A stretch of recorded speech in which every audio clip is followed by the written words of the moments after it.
All right, buckle up, everyone, because today we're diving headfirst into the Hermetic philosophy. It's a system of thought that's been echoing all the way from ancient Egypt. We're talking about a text that claims to hold the keys to the universe. Pretty intriguing, right? Definitely.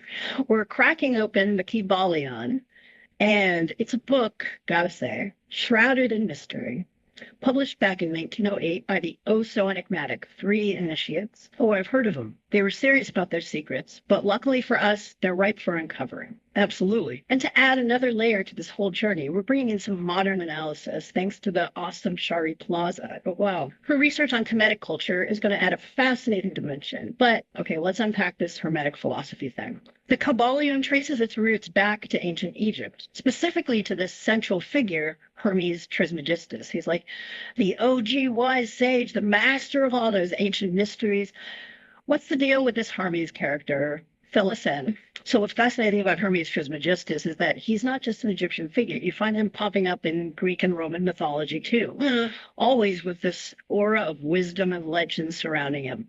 It's like his influence went way beyond any one culture, subtly shaping Western thought for centuries without us even realizing it. Okay, now that's seriously intriguing. And speaking of intrigue, the Kabbalion seems a tad obsessed with secrecy, like almost like it's the ancient Egyptian version of a secret society handbook. Yeah, a little bit. There are even all these warnings about the dangers of dogma. Why so much emphasis on secrecy in a book that's supposed to be teaching? Well, think about it. Back then, going against the grain, challenging the accepted beliefs that was dangerous. Right. Look at Galileo.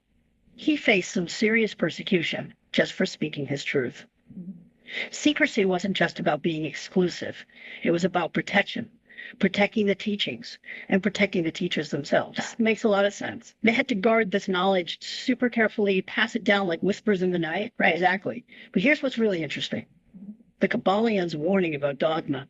It's incredibly relevant even today, especially now when we're bombarded with information 24/7. Yeah. It's like this timeless reminder to stay open-minded, to always be questioning what we think we know, and not get stuck in these rigid belief systems that can really prevent us from seeing new perspectives. It's like a giant stay curious sign, right? Exactly. Always be learning and evolving.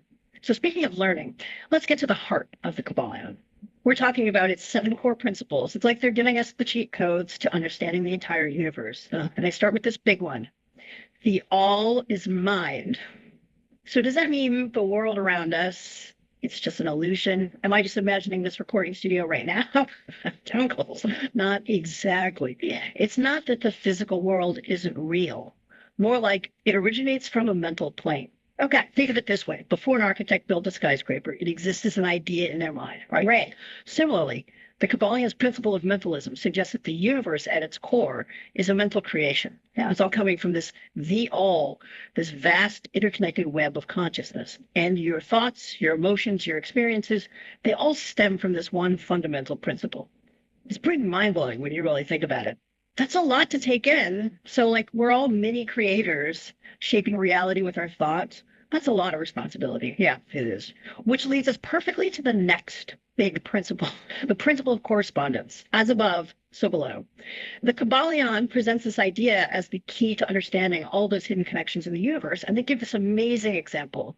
Studying the monad, he understands the archangel. Oh, I love that one. I love it. It's like saying by understanding just one single drop of water, you can understand the entire ocean. Exactly. That's the beauty of the principle of correspondence. It highlights this beautiful interconnectedness of everything. It suggests that those same patterns that govern the smallest atom also govern the largest galaxy. Wow. So we're encouraged to look for those echoes, those parallels between things that seem totally different.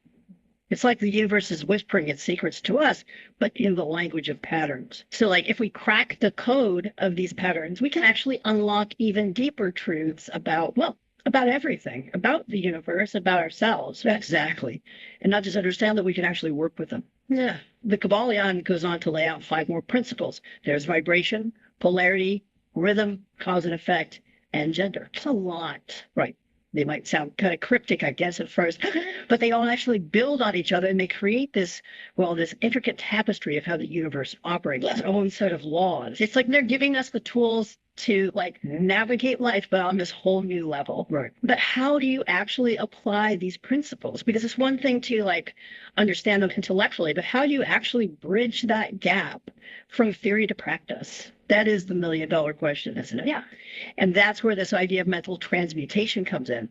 Think of it like the practical application of these Hermetic principles. And what's so fascinating is that the KYBALION, which was written over a century ago, is already touching on ideas that we consider like cutting-edge personal development today. You're talking about things like what? Positive thinking, manifestation, all that. It's like the KYBALION was way ahead of its time. Absolutely. Mental transmutation, as it's described in the KYBALION, it's all about understanding that your thoughts are a form of energy. They have a vibration. Right? By applying those principles we were talking about, like polarity, everything has its opposite, and vibration, everything's in motion. You can actually consciously shift your mental state. And we're not talking about just like wishful thinking. This is about actually aligning your thoughts, your emotions, everything with your desired outcome. Okay, so instead of being like swept away by negative thoughts, you can actually use these principles to transform them, to choose a different vibration, so to speak. Precisely. It's like mental alchemy. You're taking the lead in your inner world so that you can then shape your outer experience. And what's remarkable is that the KYBALION actually provides really practical techniques for mental transmutation. Anyone can use them. Anyone can put in the effort. This is kind of blowing my mind, to be honest. We're talking about tapping into a power that can actually shape reality. It's like the KYBALION is saying, look, you're not just a passive observer in the universe, you're an active participant. Yes. Exactly. And that is perhaps the most empowering takeaway from the whole Hermetic philosophy. It's a call to responsibility, recognizing that we're not just victims of circumstance, we are creators of our own experience. So for someone listening right now, what does all of this mean for them? How can they start applying these Hermetic principles in their own life? It's like we're not just passengers, we're in the driver's seat. But there's so much of the KYBALION. Where do we even start? We've got 7 principles, mental transmutation, this whole as above, so below thing. It's a lot. It can feel overwhelming, that's for sure. Remember that line from the KYBALION, studying the monad, he understands the archangel.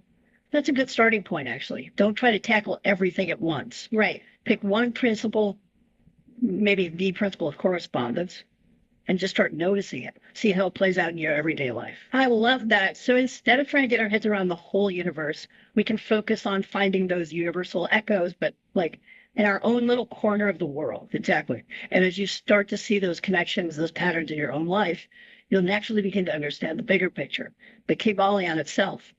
It's a journey, not a destination. This deep dive has been amazing. We've gone from ancient Egypt to the forefront of modern thought, all through this one mysterious book. It's given me a whole new way of looking at things, and hopefully some tools to help you shape those things too. If you take away just one thing from our deep dive into the KYBALION, let it be this.